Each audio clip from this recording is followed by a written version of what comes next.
তো এই 24শে ফাল্গুন আখেরি মোনাজাতের পরে সবাই যখন বাড়িমুখো, আমরাও যখন বাড়িতে ঘুমানোর জন্য প্রস্তুতি, আমি নিজের চোখে দেখেছি সকাল 10টা 11টা পর্যন্ত গোটা এই দরবারের সংলগ্ন যত জায়গা আছে যতটুকুন পারতেন শরীরে যতটুকুন মানে কোলাতো ততটুকুনি হুজুর কেবলা নিজে হাতে হোক কাউকে দিয়ে হোক, যখন শরীরের শক্তি ছিল নিজে হাতেও পরিষ্কার করেছেন এবং পরবর্তীতে কাউকে দিয়ে হোক পরিষ্কার পরিচ্ছন্ন করে আগুন জ্বালিয়ে মানে ওই ময়লাগুলোকে আগুন জ্বালিয়ে তারপরে বাড়িতে গিয়ে 10টা 11টার পরে হয়তো গিয়ে একটু ঘুমাতেন।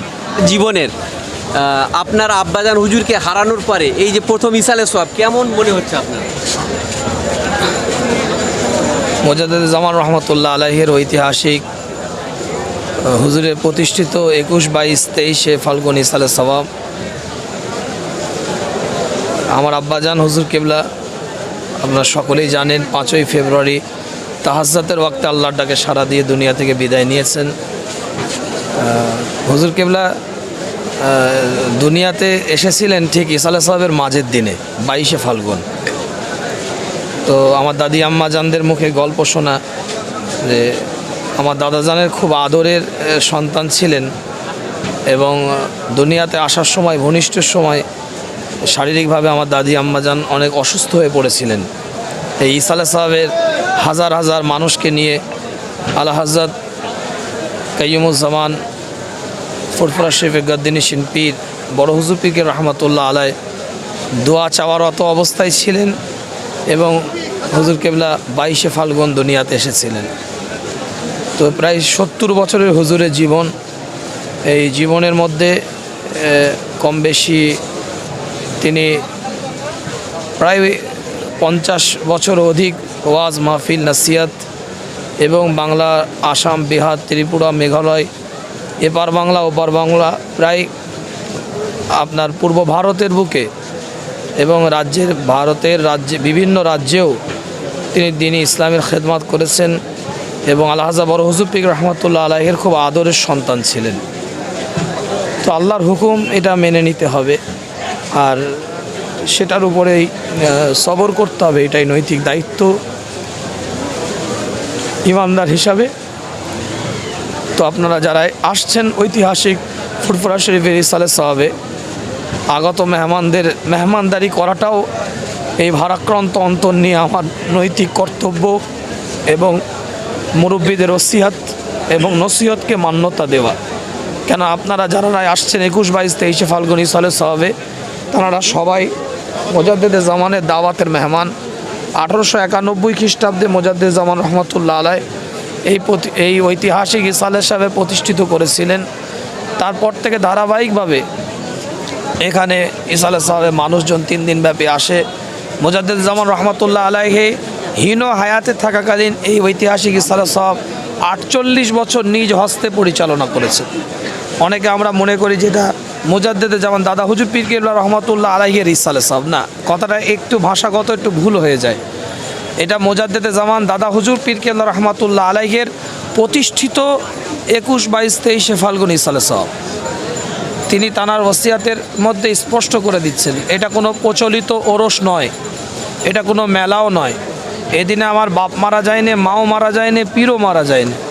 কেবলমাত্র আমি ওয়াজ মাহফিল এবং ইসালে সাহেবের উদ্দেশ্যে আমি বাংলা, আসাম, বিহার, ত্রিপুরা, মেঘালয়, উড়িষ্যা অর্থাৎ পূর্ব ভারতের এবং ভারতের বিভিন্ন রাজ্যের এবং গোটা পৃথিবীর মানুষ যারা ভক্ত ভালোবাসার মানুষ অনুরাগী যারা আসতে সম্ভবপর দরবার কেন্দ্রিক তানাদেরকে তিনি দাওয়াত দিয়েছেন। ফুরফুরা শরীফের ইতিহাস 800 বছরের সাথে সম্পর্কিত, কিন্তু এই ইতিহাসের মধ্যে স্বর্ণযুগ মোজাদ্দেদে জামান রহমতুল্লাহ আলাইহির যুগকেই ঐতিহাসিকরা চিহ্নিত করেছেন।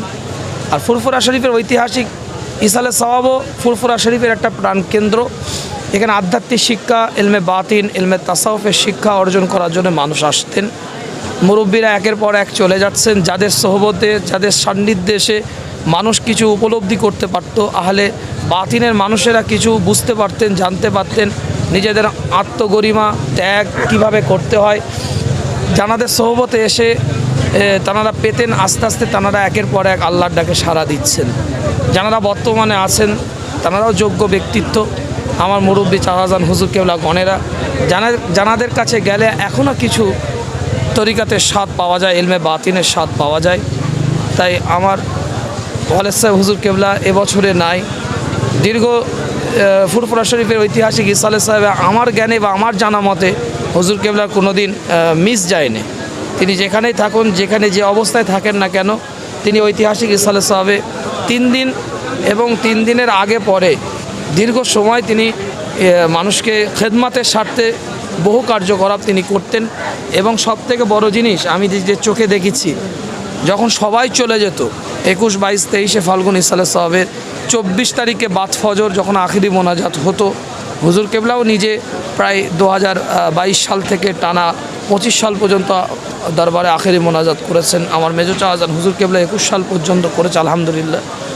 তো এই 24 ফাল্গুন আখিরি মোনাজাতের পরে সবাই যখন বাড়িমুখো, আমরাও যখন বাড়িতে ঘুমানোর জন্য প্রস্তুতি, আমি নিজের চোখে দেখেছি সকাল 10টা 11টা পর্যন্ত গোটা এই দরবারের সংলগ্ন যত জায়গা আছে, যতটুকুন পারতেন শরীরে যতটুকুন মানে কুলাতো ততটুকুনি হুজুর কেবলা নিজে হাতে হোক কাউকে দিয়ে হোক, যখন শরীরে শক্তি ছিল নিজে হাতেও পরিষ্কার করেছেন এবং পরবর্তীতে কাউকে দিয়ে হোক পরিষ্কার পরিচ্ছন্ন করে আগুন জ্বালিয়ে, মানে ওই ময়লাগুলোকে আগুন জ্বালিয়ে তারপরে বাড়িতে গিয়ে 10টা 11টার পরে হয়তো গিয়ে একটু ঘুমাতেন।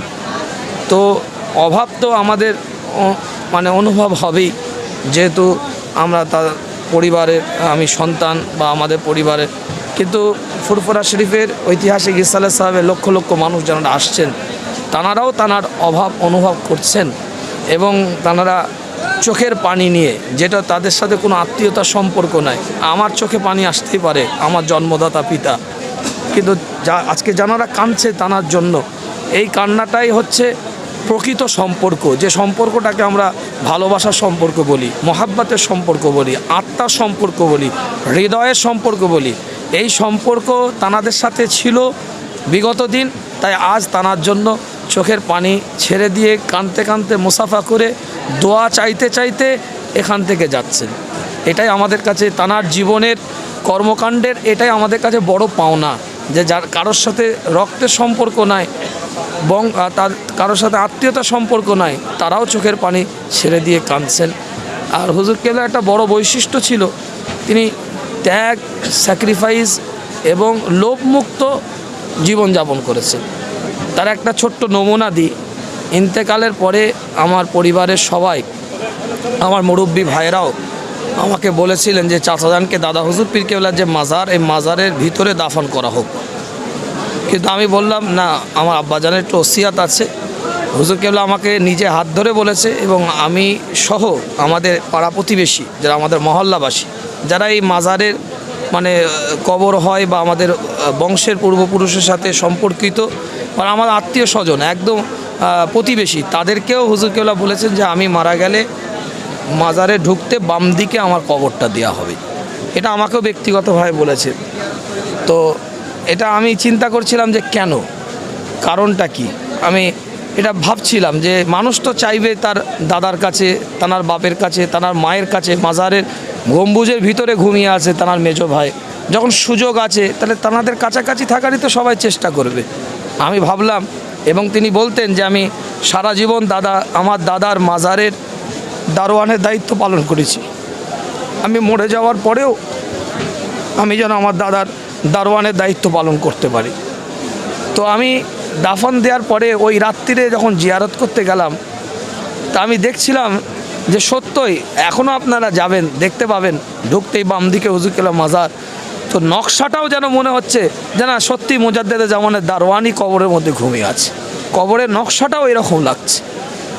তো এটা হচ্ছে একটা বড় ত্যাগ, বড় স্যাক্রিফাইস, যে কোনো আত্মগরিমা, কোনো অহংকারী জীবনযাপন তিনি কোনোদিন করেন নাই। এবং কোনো সময় যে একটা টার্গেট, যে আমি এরপরে এটা করব, তারপরে এটা করব, এই যে টার্গেট আমাদের প্রত্যেকের জীবনে একটা চিন্তাভাবনা থাকে। আজকে 2 হুইলার চালাচ্ছি, কালকে 4 হুইলার চালাবো, কিন্তু যে এরকম কোনো চিন্তাভাবনা নিয়ে তিনি কোনোদিন এই 70 বছরের জীবনে জীবনযাপন করেন না। তো যাই হোক, কথা প্রসঙ্গে অনেক কথাই বলে ফেললাম, যেহেতু ঐতিহাসিক ইসালে সাহেব মেহমানদের কাছে বার্তাটা যাবে বিভিন্ন মিডিয়ার মাধ্যম দিয়ে। শুধু আমার আব্বাজানের বিষয়টা এখানে আলোচনার মূল উদ্দেশ্য নয়, যেহেতু ইসালে সাহেব কেন্দ্রিক কিছু কথাবার্তা বলতে গেলে তাদের কথা এসেই যায়, আর ছেলের মুখে বাপের কথাটা শোভনীয় দেখায় না। তো বিভিন্ন মানুষ আছেন, তারা বলছেন আলহামদুলিল্লাহ, সোশ্যাল মিডিয়া শুনছেন, এটাই আমাদের কাছে বড় প্রাপ্য। বলছি